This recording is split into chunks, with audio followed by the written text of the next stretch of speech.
Hey everybody, Omar here, your Edge of South Africa guy, and I am back with another fun-filled video for you. And today I've got a second offering from Weknives. Now this one is really interesting. It's also an old knife. It's been around a while. Go ahead and show it to you. This is the box. Again, Weknives, really great with the packaging. So as you guys know, I've never ever done a real official knife unboxing video before. I think I did one once, I don't know. But, you know, I'm a knife collector, so I got to check out all the fun toys that I get in the mail. And there's no way I'll ever be able to do a real unboxing. So let's go ahead and pull out the knife. This is the case that you get. You saw that before. There's their website, www.weknife.com. Check them out. So let's get into this one. So this knife on camera is just a big blacked out knife, small blacked out knife, sorry, which I absolutely love. This is the Weknives Black Void Opus. The materials for this knife, what we have is an all titanium knife with carbon fiber inlay on it. It's all blacked out, which I love. Everything on the knife is all blacked out. The knife is designed by Justin Lundquist. Don't like the logo that big, but, you know, whatever. Really great knife. It's a front flipper. I don't know if you guys are familiar with front flippers, but we're going to get to that in a second. Yeah, basically it's a front flipping knife. So if you've never gotten into front flippers, this is definitely the knife that you do not want to get right off the bat. You know, if you're not a front flipper fan, this is more a knife made more for someone that's got quite a few front flippers in their knife collection, and you just know how to operate one because you've seen just about every front flipper offering in every shape, size, and so on and so forth. So just like the Weknives Sedan, we have a blade that is black stonewashed. It's probably one of my most favorite finishes on a knife is the black stonewash blade because you can use the hell out of it.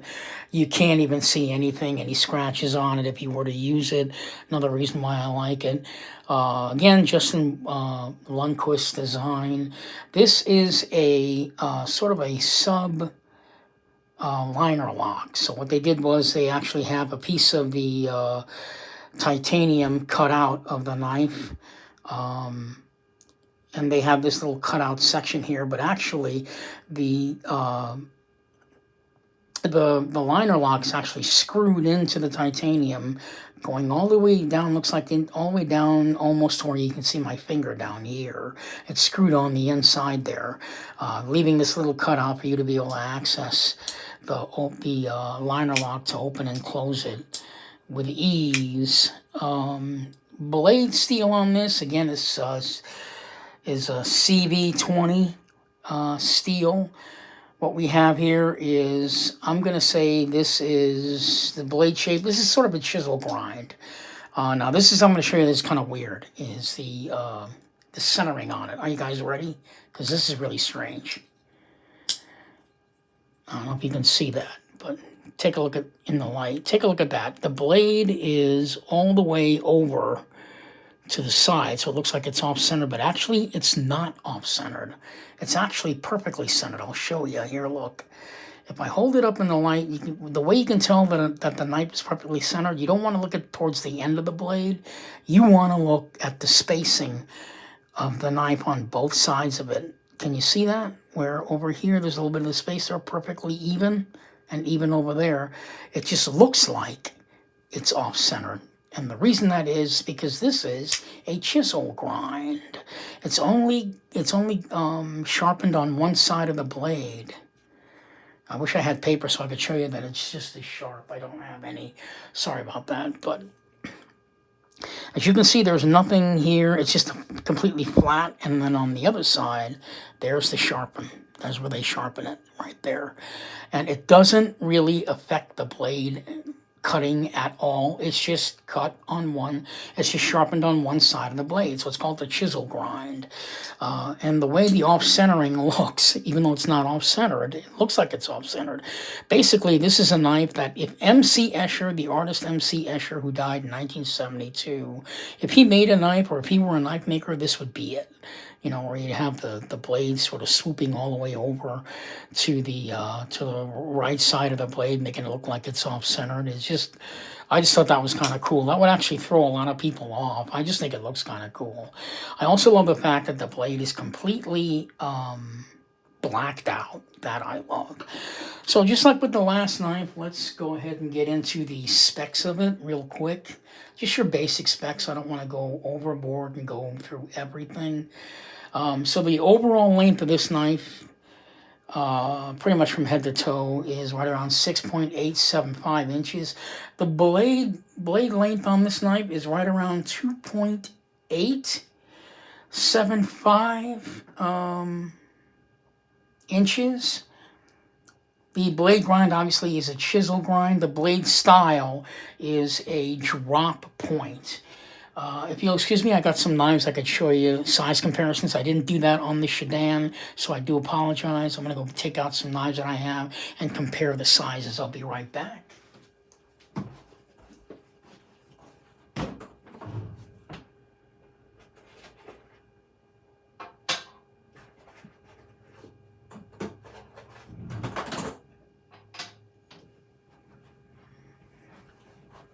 Yeah, so you guys want to get a really good idea that this is a small size knife.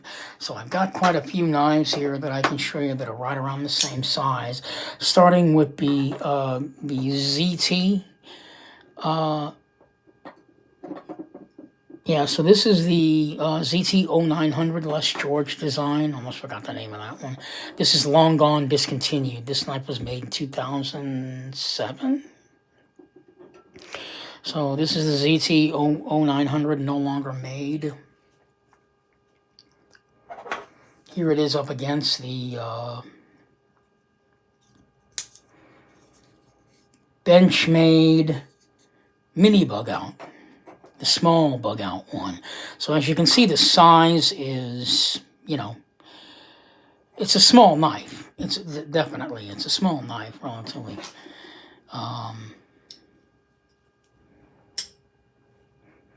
Here it is up against the Spyderco Techno.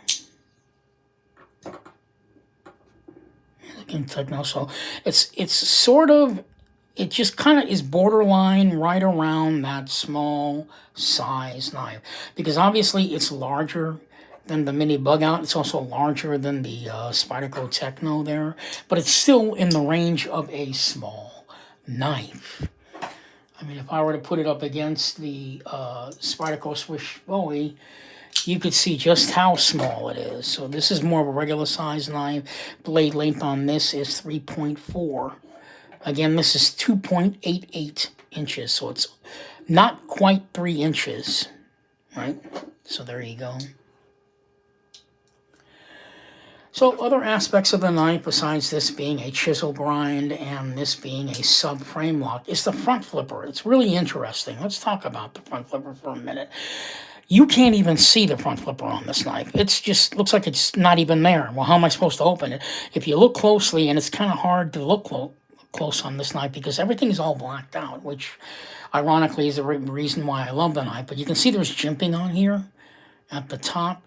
Now, this portion of the video is really only for people that are into front flippers. If you're not into front flippers, everything I'm going to say to you is pretty much meaningless if you're not into front flipping. But the front flipper on this, Justin Lundquist realized that if he's going to put a front flipping action on this knife, he wanted it to be as invisible as possible, but yet as accessible as possible. And he accomplished that with this particular front flipping design, because while you can see the teeth there, that's where your hand would go. While it's very kind of invisible almost as to where do you flip, because obviously there's no flipper here, there's no, how do I do, it's a front flipper. Usually you do it with your thumb, and where you would place your thumb is pretty much anywhere. He made it really accessible. You can do it here on the tip of your thumb, like that. If you like to front flip that way, you can also front flip here on the side of your thumb, which a lot of people like to do, using not even your fingernail, but just the skin on it. See? Real simple. And you can even flip this knife with your index finger, doing the wraparound deal that everybody's into. I'm into that too. So, with practice, you can pretty much flip this knife easy. You can also use centrifugal force and not flip it at all. You can just shake it and it'll pop open. But it won't, if you sit here and violently shake this thing, there's no way to get the blades going to come out. Only if you shake it a certain way, and that would be like that. So it would be a really good hard shake to get the knife out of here. This is very, very smooth ball bearing action. So Justin Lundquist hit a home run with this one. A lot of people bought this knife, believe it or not, because it looks weird. You know, with the centering like that. See that? I mean, that was one of the main reasons why they did that. This knife comes in other variations. It comes in like black with a gold, what do you call it, inlay, outside border inlay on it with the same black carbon fiber. You can't even see the carbon fiber. There you go. If I hold it in the light like that, there's the carbon fiber inlay right there. But the entire knife is embedded in titanium. The inlays are in titanium. Excuse me.